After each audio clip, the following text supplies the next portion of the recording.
Bonjour à tous, Alexandre Blondeau, avec vous. Alexandre Blondeau, philo-analyste. J'ai posé la question récemment, faut-il vivre pour demain ou forger aujourd'hui? Donc, vivre pour demain étant la dénotation que j'utilise pour décrire tous les gens qui nous vendent la rénovation verte du capital. Qu'est-ce que la rénovation verte du capital? Le capital arrive en bout de course. Les années 30 ont été sauvées par la déconnexion de la valeur marchande avec l'or. Donc, on a commencé tranquillement pas vite à tomber dans la valeur fallacieuse, dans l'emprunt, le crédit, imprimer de l'argent qui sort de nulle part.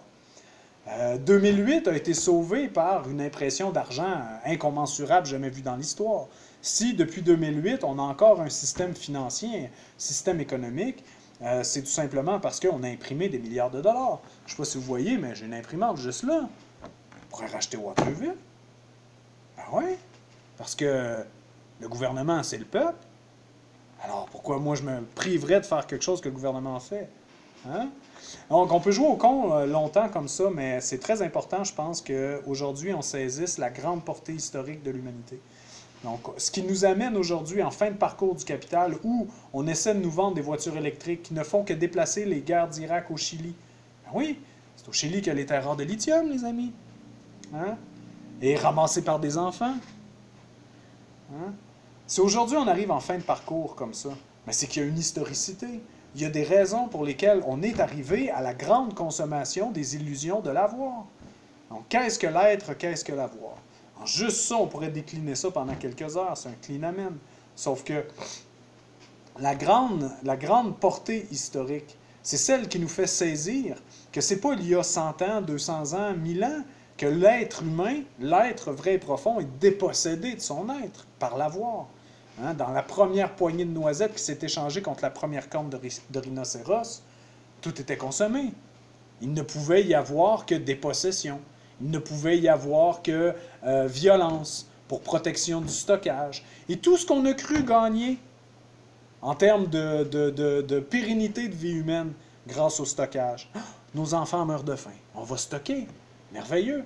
Maintenant, il faudra défendre le stockage. Et tout ce qu'on a pu gagner comme vie humaine, on l'a perdu dans les guerres de défense du stockage. Mensonge. Mensonge transhistorique. Les gens qui veulent nous vendre des voitures électriques aujourd'hui, mensonge. Mensonge transhistorique. Ça prendra la consommation de l'illusion dans la temporalité pour saisir que les voitures électriques, c'est encore pire que les voitures à essence. Le but, est-ce que c'est de faire l'apologie de la voiture à essence? Absolument pas. J'ai pas de voiture. Je me déplace à la course ou en vélo.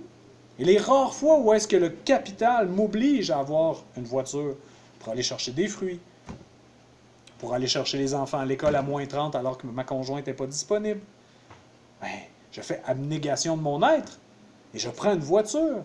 Mais dans la pleine conscience qu'il n'y a rien là. Il n'y a rien de valide anthropologiquement. Donc, l'être humain n'est pas fait pour se déplacer à voiture. Au Paléolithique, quand les archéologues déterrent les squelettes, il n'y a pas d'hernie discale. Il n'y a pas de malformation osseuse. Du moment qu'on tombe dans l'avoir, il y a des pathologies de la structuration osseuse. Le système squelettique humain est fait pour parcourir entre 12 et 15 km de marche par jour. Du moment qu'on ne fait pas ça, dans la naturalité, dans l'élan immanent de l'être, eh bien, on se magasine des pathologies. Et ce n'est que ça qu'on fait depuis 10 000 ans. Puis 10 000 ans, je parle pour la culture helléno-grecque dont laquelle nous sommes les héritiers. Mais pour les Abénaquis, c'est 2000 ans. 2000 ans où est-ce qu'ils n'ont été que dépossédés. Donc, partout sur le globe, il y a des temporalités différentes de dépossession de l'être. Mais dans notre culture, celle qui dominerait aujourd'hui, ça fait 10 000 ans. 10 000 ans qu'on achète l'avoir et qu'on nous le revend sous une forme inventée nouvelle pour, dans l'unique objectif de pérenniser le capital. Donc, quand on essaie de nous vendre des maisons LEED, quand on essaie de nous vendre des voitures électriques, de l'éolien, ben on essaie tout simplement de pérenniser le capital. C'est pas pour l'être humain, c'est pour le capital. Et il faudra la consommation des illusions pour saisir qu'il n'y avait rien là. Puis là, on va encore recommencer. On va, c'est donc terrible, les voitures électriques. Ah, les batteries sont acides. Le lithium, il n'y en a plus assez sur Terre pour faire d'autres voitures électriques. Qu'est-ce qu'on va faire? Qu'est-ce qu'on va faire? Là, on va nous sortir la voiture à l'hydrogène. Le biologique, c'était pas suffisant. Aujourd'hui, on nous vend le permaculturel. Alors, le but, ce n'est pas s'apitoyer sur le sort de l'humanité et dire « Oh mon Dieu, tout est noir, tout est noir. » Mais non, mais non. Tout est le monde qui est là. Donc, la magie de la temporalité dans laquelle on vit, c'est qu'on va probablement assister de notre vivant à l'auto-invalidation du capital. Et c'est ça qui est important de saisir. Il ne faut pas détruire l'argent, il ne faut pas être anarchiste, il ne faut pas être communiste.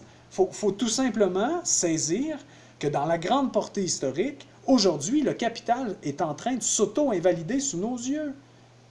La saturation des marchés est absolue. Nommez-moi un seul marché qui n'est pas saturé. Il n'y en a qu'un. Et c'est le marché du transhumanisme.